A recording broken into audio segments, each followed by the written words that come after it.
preparations, I think we're in good shape as far as this is concerned, and what we'll have to do is to see what the situation is on the ground when we get there, and help as much as we possibly can. Yeah. Good morning. Good evening. Hey. Hello, Steve. Hi, Dennis. Actually, it's Kata talking. Hi, Kata. How are you? So, thank you. Thank you. Hi, Kato. Thank you for joining us. I understand it's a holiday today for Georgians, so I appreciate you finding time to join. Yeah, actually, it's not about the holiday. We work 24/7 now within emergency operating center, and yeah, it's quite hard to do something else but that. So we are frontline at this moment, and yeah, that's mostly the reason. Yeah. Dennis and Steve and everybody else, this is David Wally. I'm on. Morning, David. Hi, David. Good morning. Good morning, David. Hope y'all are doing well. Testing 1, 2, 3. Yep, we can hear you, Luke. Yeah, doing well, thanks, David. Glad to hear it. So I see we have Alex Dubrow from Kazakhstan. Yep, here. Thank you for joining, Alex. Sure.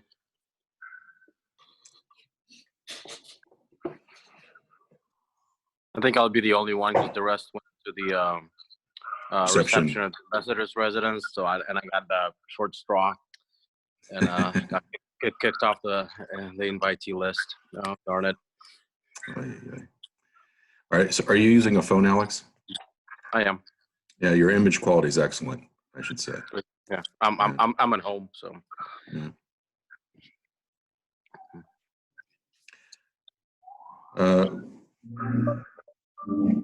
Good night. Good morning. This is Gunay from FGS or Zayeva. Gunay Bayramova from Detroit and Dr. Gasimov from the Ministry of Health should be shortly. Gunay just called me and she said that Dr. Gasimov got called by the minister and they are waiting for him, and they will be joining together. Very this good. Meeting. Thank you. Thank you, Gunay. You're welcome.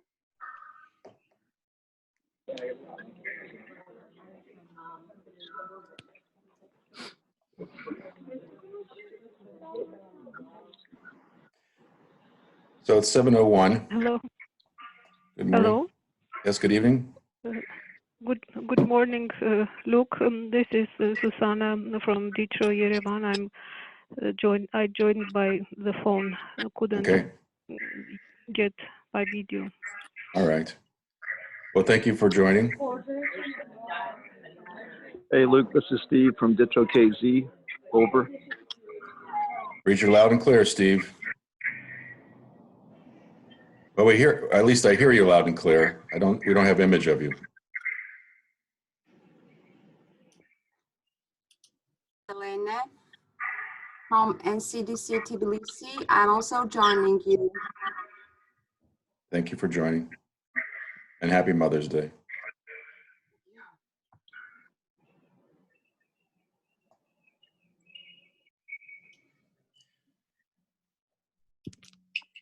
So as we're waiting for others to join, I thought we'd at least share some little news articles that have been coming across our wires. At least it seems to date in the region, neither Ukraine or Bulgaria have reported any known cases of the virus. If that's correct, Steve? That's correct, as far as we know today, yes. If I can add, it's Peter Motovkin from Kiev. We have just received news from the Deputy Minister of Health. He informed that we have the first confirmed coronavirus patient in Chernivtsi, Western Ukraine. He came from Italy on February 26th. He stayed at home. He was asked to be self-isolated. On the 29th, he started show some worse symptoms. So he was checked, and yesterday evening it was confirmed, and the sample was sent for confirmation to WHO, as far as the news says. Thank you for that information, Petro. Welcome. I can also confirm that WHO has now identified that case in Ukraine, so that's up on the dashboard for WHO Europe. Very good. Chernivtsi, as I recall, is on the border with Romania, yes? Correct. And actually, in the news says that the guy came through Romania, through an airport in Romania. So he went, came back from Italy through Romania.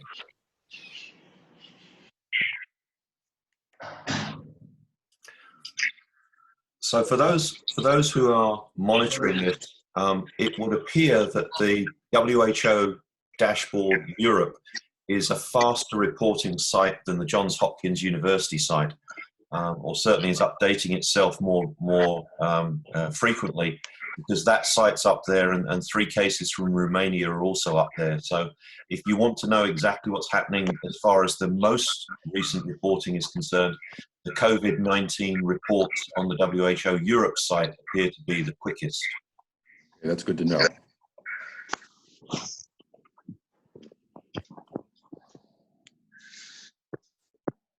Steve, are you able to, I know you're at the reception, are you able to hear us pretty well? Steve Calder?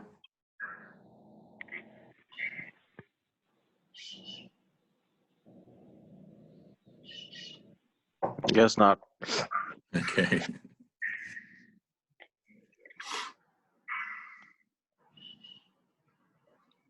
Yeah, as far as Kazakhstan for coronavirus, we just came back.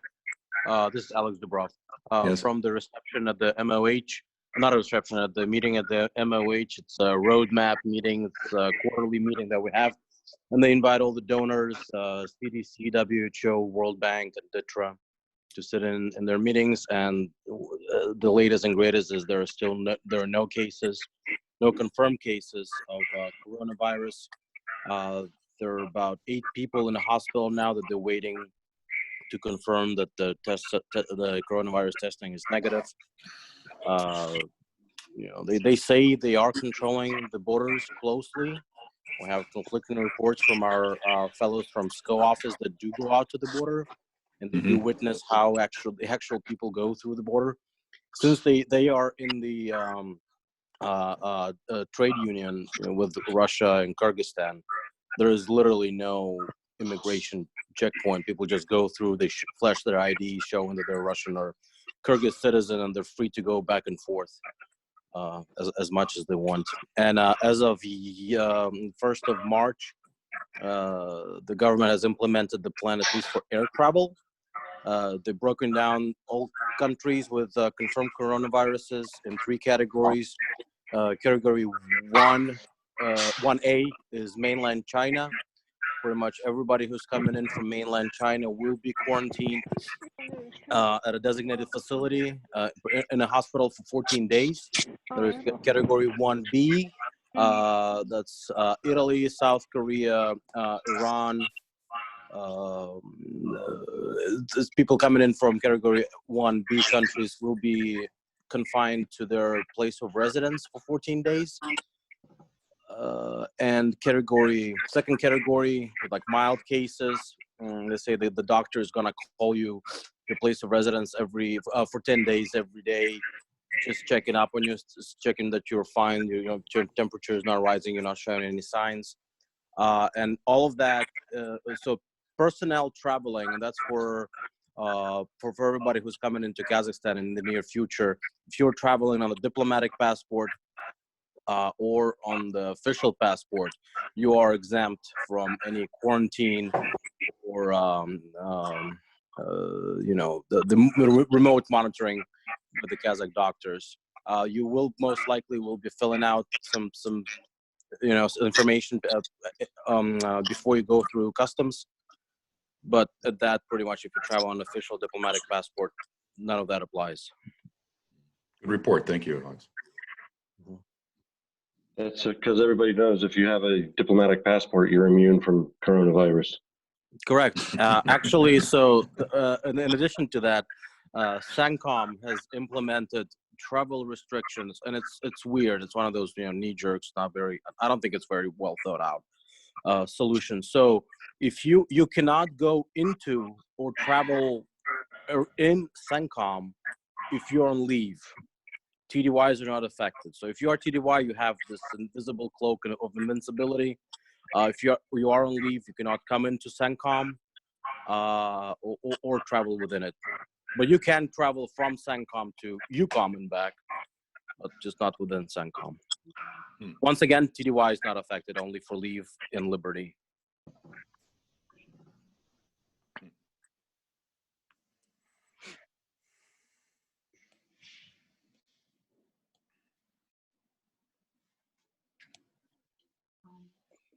Hello guys, again, it's Abby talking. So as for Georgia, at this moment we have 3 lab confirmed cases. Since the end of January, we tested approximately 197 cases, 7 people. And yeah, and as for these 3 lab confirmed, all of them are citizens of Georgia. We traveled, so 2 cases in Iran to Azerbaijan, and one of has a history of travel to Ukraine. At the moment, all of them are admitted to this and their state of their health is satisfactory. As I was informed, like up to people are in quarantine at this moment. So these are of these confirmed cases, also who weren't able to isolate themselves at home. They didn't have proper conditions to isolate themselves at home. That's why they were quarantined.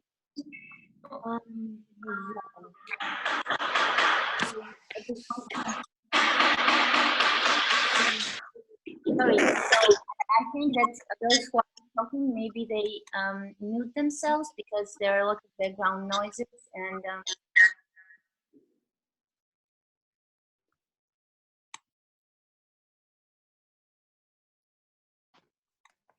yeah, it seems we lost you, Kato.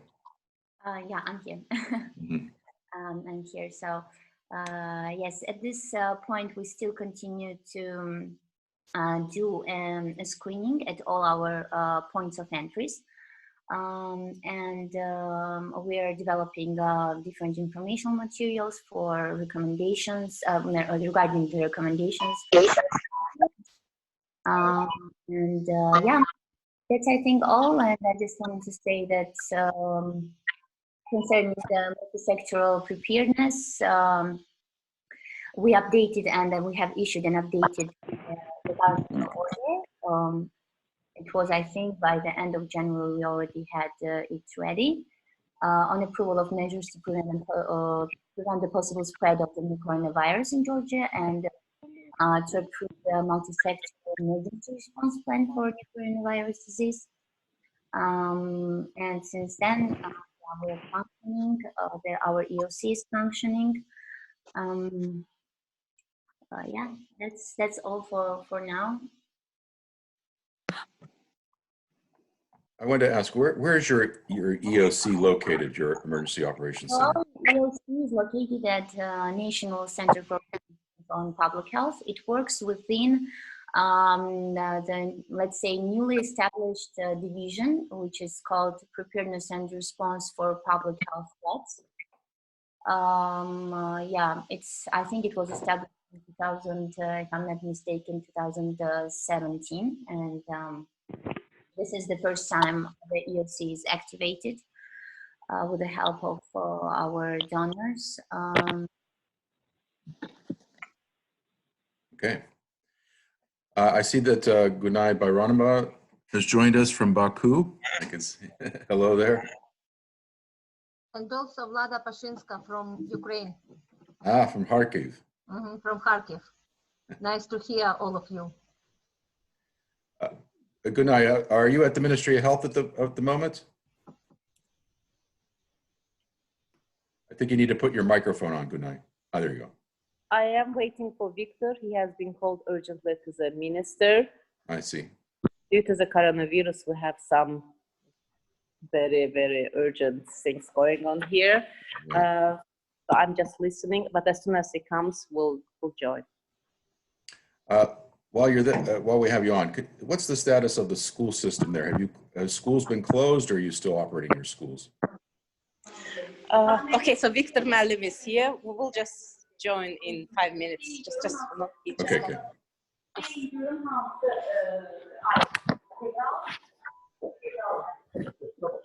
Ha, başlayayım şu. Dedim ha bunlara dedim.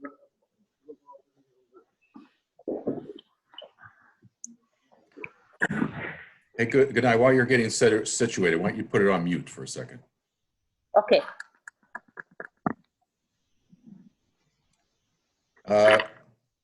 So back to our Georgian colleagues, if you could give us a status on the school systems there. Are you keeping your schools operating or not at this point?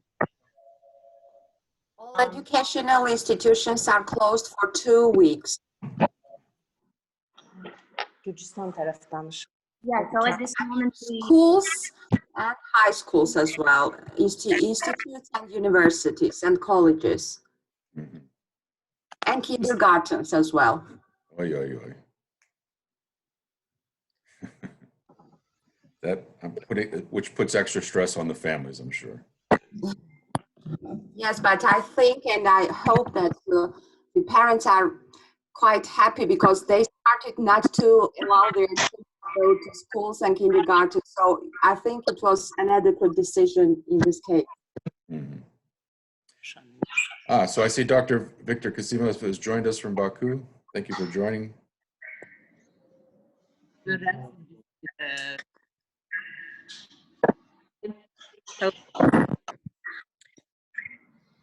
Good to see you, Victor. So just to summarize, up to this point, our colleagues from Ukraine reported that they had their first confirmed case of a patient in Chernivtsi region, which is along the Romanian border. The patient in question traveled from Italy via Romania into Chernivtsi.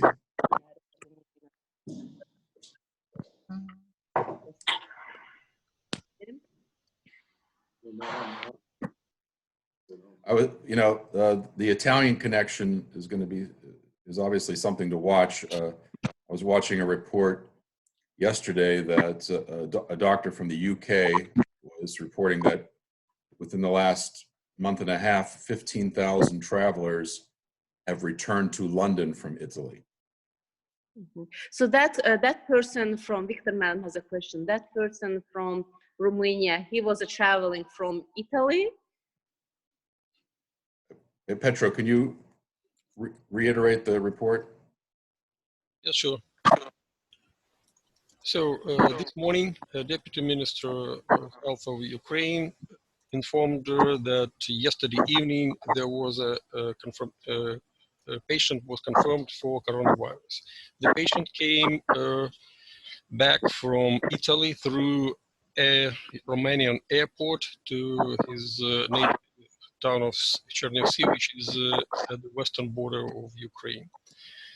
Later on the 29th, the patient showed some strong symptoms which were suspicious. He went to a hospital for a family doctor. The family doctor treated him for a while, but later fever, like high temperature,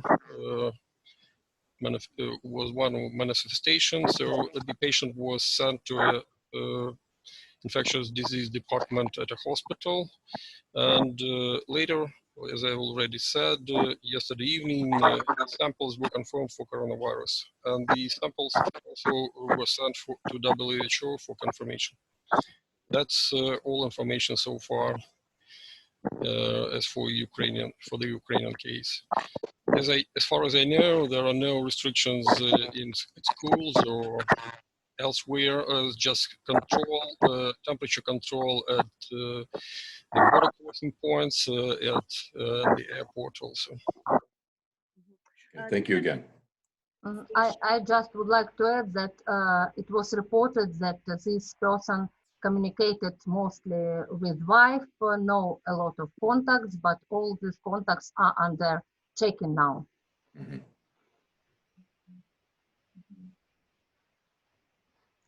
So Victor Madam asked that when this person was crossing the borders, were there any symptoms like temperature or something? No temperature at the border. They reported that no symptoms when he passed the border. It was like 3 days before he actually got the Mm-hmm. symptoms. Halihazırda bize de taraflarda boşlukluk ama həmin adamın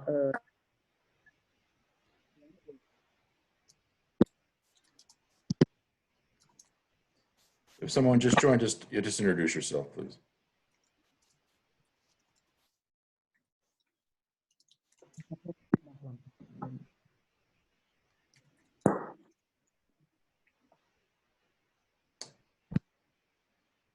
Is there another question, Victor, that we can answer for you, please? Ülkede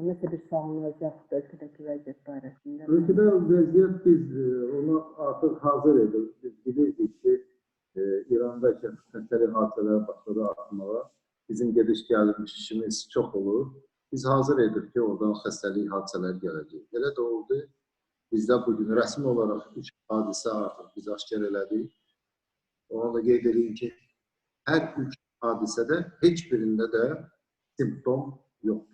İndiyə kimi də yoxdur.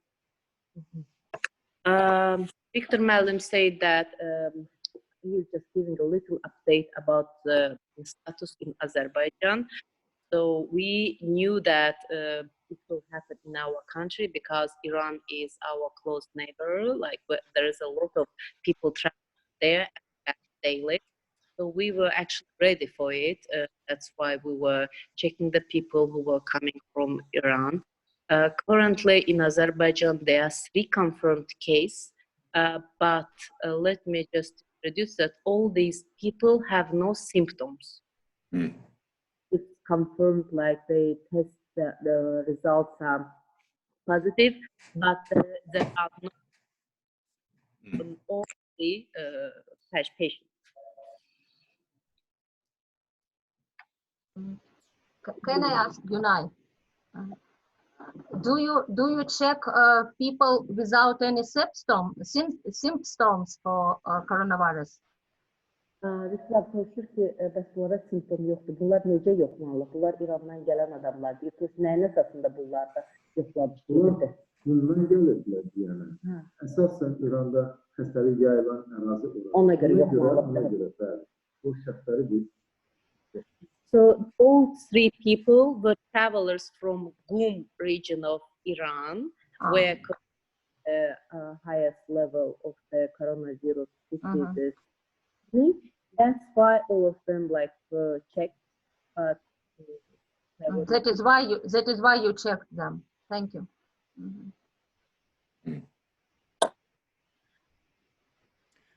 Well, thank you for the report, Victor.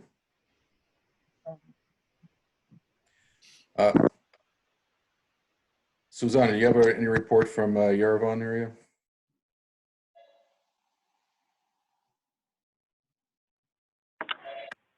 Yeah, hello, good morning, good afternoon, everyone.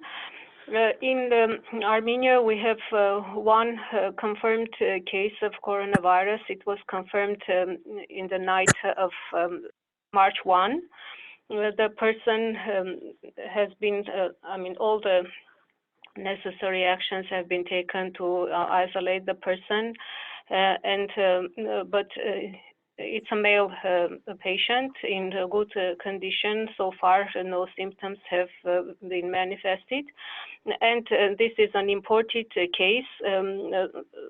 So while the border with Iran has been closed, but the Armenians in Iran, they were given the chance to repatriate. So, and this case was detected in that from that flight, the airplane that arrived from Tehran to Yerevan, bringing the Armenian citizens back.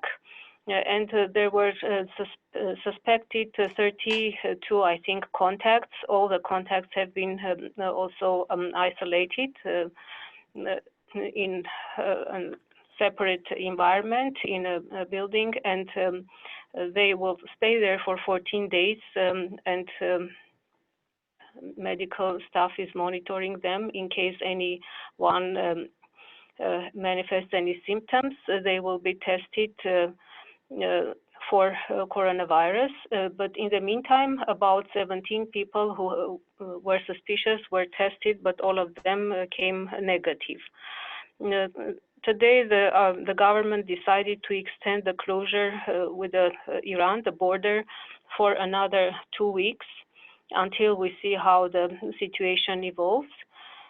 And this week, for 1 week, all the schools, all educational institutions, schools, universities, kindergartens, they are all closed, suspended. So students, everyone stays home and avoids, this crowding spaces. And as in all other countries, I think the main hub is the National Center for Disease Control and Prevention that is coordinating all activities. Yes, this much. If you have any questions. Thank you for that, Susanna.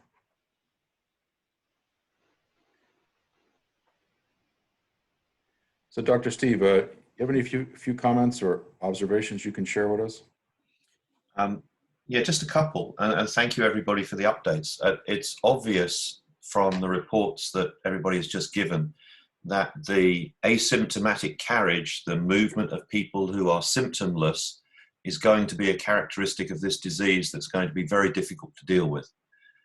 Identifying individuals as carriers without bedside testing and reliance on PCR testing is going to strain the laboratories, and it is going to make it very difficult to do any follow-up. So that's the first observation. The second is that the pattern appears to be very similar in all of the countries that are taking early cases. There is a direct link to a hub, so one of China, Japan, Iran, Italy, or South Korea. And those are coming in where we would expect them to come in at the points of entry for airports and for land crossings. But identifying those individuals as they come in is a key part of containment. Once those individuals get through and into a country, as we've seen in Italy, as we've seen in other countries, it becomes very difficult to follow the network of people that have been exposed. And then we're into a difficult situation with regard to how we respond. So I think vigilance is the key, and maintaining a capability to test contacts of individuals that are early identified both are going to be very key as far as containing this disease is concerned. But the second observation is that it looks like containment is able to slow things down, but we're not seeing any stoppage at this stage. The situation in China, where it's plateaued, but it has continued, so it's stayed relatively flat for the last 14 days, is because of the containment that they're undertaking. Once they lift that containment, it's going to be interesting and very enlightening to see whether or not they see an increase in cases again. So those two observations, the networks, the containment, and then the issue of asymptomatic carriage, I believe, are the three things that we're seeing most, and the three things that are coming out from all the reports we're getting today. Thank you.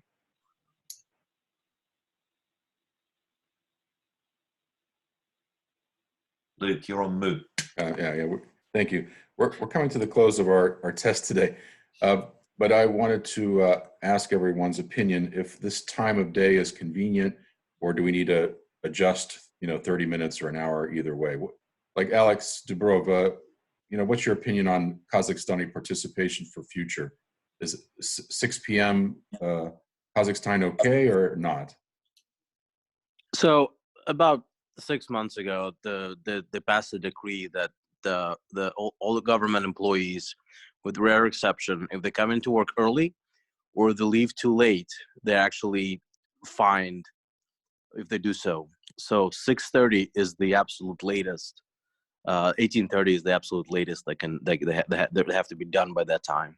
Mm-hmm. So maybe if we can move it 1 hour to the left, we can get maybe more participation out of Kazakhstanis.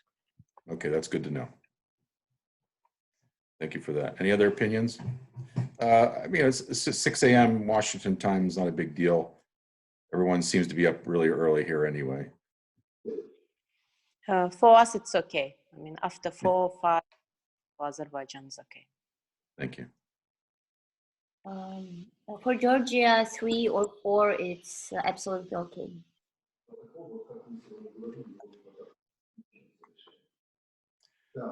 Well, again, I want to thank everyone for taking the time to participate in this little test. Actually, we had something very useful to talk about, as it turns out, right? This is not much of a drill anymore, right? This is actually a fast-moving train that we're trying to catch. Anyway, we appreciate Dr. Steve Pryor's observations, very helpful. So I suspect that we'll try to do this pretty frequently if we can. Victor Gasumov has a question for Dr. Steve Pryor. Please. Yani karantinə götürüləcək şəxslər barədə Dünya Səhiyyə Təşkilatının tövsiyələrində bu barədə heç bir konkret məsələ yoxdur. Məsəl üçün, xəstəlik yayılmış ölkədən gəlir vətəndaş, heç bir simptomu yoxdur. Bunu nə qədər düzdür karantində saxlamaq və yaxud hansı tədbirləri görmək? Okay, so he said that it's about the quarantine measures. So in the WHO guidelines, which is provided to them, there isn't any guideline on the quarantine measures. So the person is traveling from, let's say, from Iran or from Italy, where it's like these diseases happen now. Quarantine measures should be taken, or if not quarantine, what observation methods should be taken? Do you have any guidelines about that? A number of countries have implemented additional testing of individuals coming from those countries that are identified as having active and significant spread. So Japan, South Korea, China, Italy, and Iran. And most of those involve additional questions for the individual and interview of the individuals that are coming in, together with thermoscanning, so scanning for temperature. As far as anything else is concerned, I haven't seen anybody imposing any quarantines or isolations for any period of time from anybody coming from those areas unless they are symptomatic or unless it's clear that they have had contact with someone who has the disease. Okay, thank you. Let me translate it. Victor Mario deyir ki, əgər insanlar həmin o xəstəliyə məruz qalan zonalarda gəlirlərsə də, İtaliyadır, İrandır, Cənubi Koreyadır, Kitaydır, bir çox ölkələrdə belə bir şey deyirlər, suallar vermək, intervyu fason, harda olubsan və yaxud da ki, və temperaturu ölçmək. Suallar. Bundan başqa, əgər simptomlar görsənsə bu adamda və yaxud da həmin adam boyundan artıq koronavirus olabilir, həsnən artıq o əlaqədə olubdur, birbaşa əlaqədə, onda artıq digər metodlara gitmək olar. Amma hamını karantinə salmaq kimi belə bir guideline, belə bir direktiv mən görmürəm. Suallar vermək, soruşmaq və temperatur ölçmək. Əgər temperaturu yoxdursa, simptomatik deyilsə, xəstəylə də təmasda olmayıbsa, karantinə götürmək məsləhət deyil. So, Dr. Pryor, so if that person is not like, he doesn't have any symptom, he doesn't have any close contact with the diseased person, so there's no recommendation for quarantine. There's no recommendation at the point of entry. A number of countries, including the United Kingdom, have requested that people who are coming back from areas where there is ongoing transmission. So one of those countries that I mentioned earlier practice what they call self-isolation, which is that they limit for 14 days the contact that they have with other people. They don't attend meetings. They try and practice good hand hygiene so that they limit the possibility of spread. But there's nothing imposed. There's nothing that is being dealt with in terms of a quarantine. And it appears that most countries now are doing the type of stratification that we heard earlier of identifying level 1, level 2, and level 3 countries, both in terms of entry and exit. Level 1 is a limited number of cases with no local transmission. Level 2 is local transmission, and level 3 is sustained transmission. So there are guidelines for that, and I will put something together and post it on the BNSR site later today. Okay, thank you. Giriş çıxış məntəqələrində karantindən söz getmir, əgər bu dediklərim yoxdursa. Amma bəzi ölkələr, məsələn İngiltərəni götürək, bunlar nə edirlər? Əgər İtaliya və bu kimi ölkələrdə olubsa, məsləhət görülür home karantin, ev karantini. Yəni bu insana məsləhət görür ki, evdə otur, çölə çıxma 14 gün, çalış əlaqə, çox insanlarla əlaqədə olma, sanitar qaydalara əməl elə və s. Və bundan başqa bir çox ölkələr artıq siyahı hazırlayır. Birinci, ikinci, üçüncü səviyyəli ölkələr. Birinci səviyyəli ölkələr tutaq ki, deyək ki, vəbşə xəstəlik yoxdur, çox limiteddir. İkinci səviyyədə gedir hazır, üçüncü səviyyədə həddindən çox. Və buradakı ölkədən gəlməsinə əsasən də ona uyğun da tədbirlər görülə bilər. Karantinə onda hansı halda götürülür? Karantin yalnız simptom olanda və bir də insan boynuna alanda ki, mən xəstənin əlaqədə olmuşam. Simptom olanda onu artıq müalicəyə götürülür. Hə, artıq karantində deyil də, hə. Temperatur da yəqin da simptom olanda. Dedi ki, bunları mən yazacağım, indi burada dediklərimi bir not hazırlayacağım. Siz onu tərcümə edib, sonra sizə göndərərəm. Dr. Pryor, if you say that you are going to prepare some document about these other measures, so when you planning to post it on BNSR chat group, so I might and give it to our MOH POC.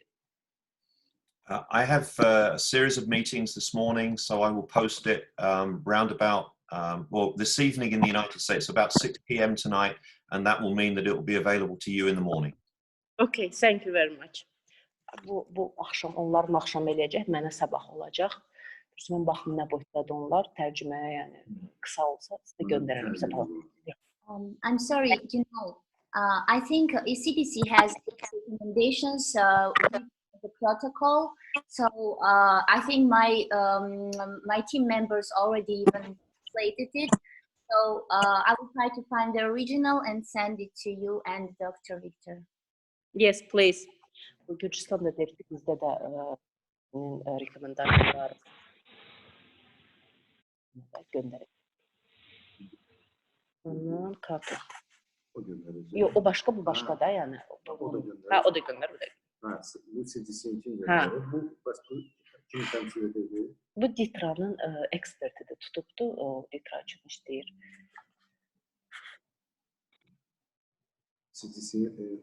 Amma bu WHO'nun. Ha, dedim mən də var. So, will we receive that CDC recommendations today?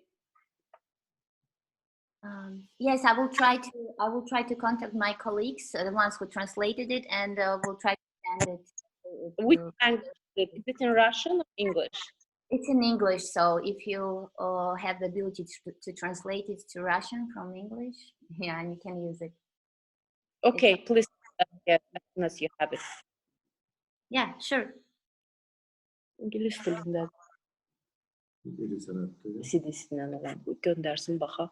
Amma doktor o vozun tələblərinə daha çox danışır.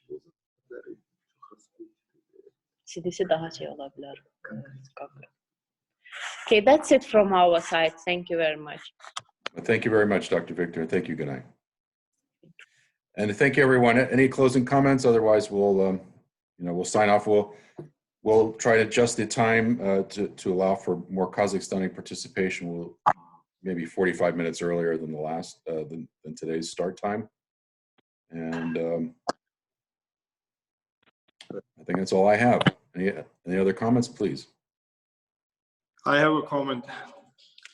I would like to say that it was a great idea to join in such format. So thanks again. Once again, I think we learned a lot from each other and we exchanged lots of information. So it was very useful and very productive and very technology. Thanks again, guys. Yes.